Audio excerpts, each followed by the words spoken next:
मी स्वतः आणि बारी ब्रिगेडच्या कोर कमिटीचे मेंबर श्रीमान प्रल्हादराव औंधकार यांच्यासोबत काल शिरदगाव बंडला आलो. बारी ब्रिगेडचे अमरावती जिल्हा संघटक नितीनदादा टिंगणे यांच्याशी त्यांच्या निवासस्थानी प्रत्यक्ष भेट झाली आणि अमरावती जिल्ह्यातील बारी ब्रिगेडच्या कामाचा आढावा त्यांनी यावेळेस आम्हाला दिला. अत्यंत सुबद्ध आणि सूत्रबद्ध असं नियोजन त्यांनी आपल्या अमरावती जिल्ह्यामध्ये ब्रिगेडच्या वतीनं केलेलं आहे. उद्या त्यांच्यासोबत अमरावती जिल्ह्यातील काही निवडक गावांच्या भेटी ह्या त्यांनी आयोजित केल्या आहेत. त्यामुळे त्यांच्यासोबत या सर्व भेटी घेण्याचा योग हा उद्या येईल आणि सोबतच या भागात ब्रिगेडचं काम वाढण्यासाठी म्हणून काही मान्यवर पदाधिकारी नियुक्त्यासुद्धा उद्याच्या कार्यकाळात आपण करणार आहोत.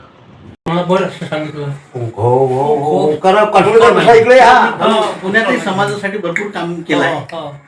ते काही त्याचं हे आपल्याला कॅल्क्युलेशन नाही करायचं. तिथे पुण्यात असताना यांनी काय काय केलेलं आहे ओंकारामुळे सांगत होते. पाणी नव्हतं तर भांडे घासायला पाणी घ्यायचं व्यवसाय पाण्याचा होता. पाणी पुण्यात होते काहीतरी बिस्लरीचं भांडे घासायला दिलेलं आहे लोक की पाणी नाही हे माझं पाणी.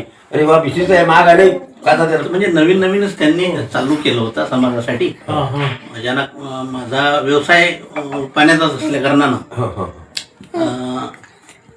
इस्टो सायलेंट माझा व्यवसाय पाण्याचा असल्या कारणानं ते तिथं अस्वार म्हणून आहे.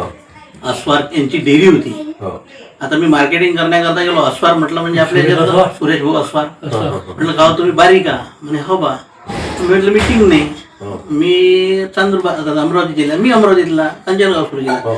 अशी वार्तालाप झाली. आमचं देवाणघेवाण चालू झालं. व्यवसाय सुरू झाला आमचा त्यांच्यासोबत. म्हणून आपल्या 26 जानेवारीला बारी समाजाचा मेळावा असते. तर तिथं सगळे बारी समाजाचे आपण एक होतो. मी तुमचं म्हटलं पहिलेच घ्या माझं नाव. त्याच्यानंतर मग मला समस्या झाला. आपल्याला पाणी लागून ह्याला पाण्याची जबाबदारी माझी. पाण्यात सोडून द्या. बरं ठीक आहे. पाण्याची जबाबदारी मग पाणी पिण्याची बा. तिथं वापरायला पाणी मग भांडी वगैरे धुवायला त्याची त्यांना टेन्शन आली. म्हणजे त्याचंही टेन्शन नाही घ्यायचं. बिस्लेरीनं भांडी धु म्हटलं आपण काही लोड नाही घ्यायचा. अशा प्रकारे आम्ही तिथं बारी समाजाचं अस्तित्व वाढवलं. त्यानंतर मग रूपलाल महाराज स्मारक तिथं बांधलं होतं.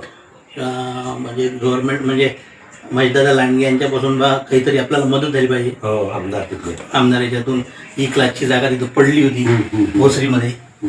तर आम्ही सगळ्यांनी मग आपल्या कमिटीवाल्यांनी बारी समाजाच्या निर्णय केला असला आमदार साहेबाला भेटायला जाऊन. तर आमदार साहेबाला पहिले बोलावं आपण आपल्या 26 जानेवारीच्या कार्यक्रमात. त्यांना आपलं संख्यापट दाखवलं. संख्यापट म्हटलं म्हणजे 3-4 हजार पब्लिक तिथं वधूवर मेळाव्याच्या हिशोबाने आली होती. तर आमदाराला दिसलं ते. अरे बापरे इलेक्शन तोंडावरच होतं. आमचा बारी समाजाचा पुरा पाठिंबा म्हणजे तुम्हालाच आहे. बरोबर. तर फक्त आमच्या समाजाची मागणी अशी आहे की बा आम्हाला इथं सगळ्यांचे स्मारक बनवून राहिले मंदिर बनवून राहिले. तर आमच्या बारी समाजाचे रूपलाल महाराज आहे यांचं काहीतरी आम्हाला थोडंफार काहीतरी द्या बा. तर ते पण तिथं बाजूला जागा जी आहे ते मोजमाप करून घ्या बांधा म्हणजे तिथं. तर आम्ही गेलो. जागा मोजणं चालू केली. मस्त 3-4 हजार घेतले लंबी JCB सांगून सगळं व्यवस्थित करून चालू करून दिलं.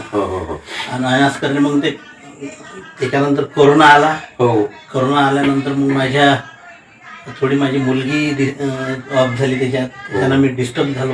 मग मला इकडे यावं लागलं. पण तिथं अजूनही मी जुळलोच आहे. तिथं इकडे येऊ नये पण समाजासाठी काम करणं मला चालू. कधी आले तुम्ही इकडे. मी झाले 5 वर्ष. 5 वर्ष झाले. आपल्या पुण्याला होते. बडनेरा अमरावती. बडनेराचे कोण आंबाळकर. कोणते सोमवार आंबाळकर. माझी आई नगरसेविका होती 10 वर्ष.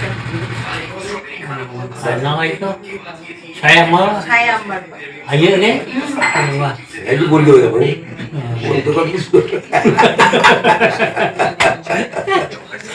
बरं. बडनेरा. बडनेरा. अच्छा. बडनेरा नगरपालिका की अमरावती बडनेरा एकच की काय? अमरावती बडनेरा एकच हो बरोबर. आहे ना. आता एकच झालं एकच झालं. महानगरपालिका.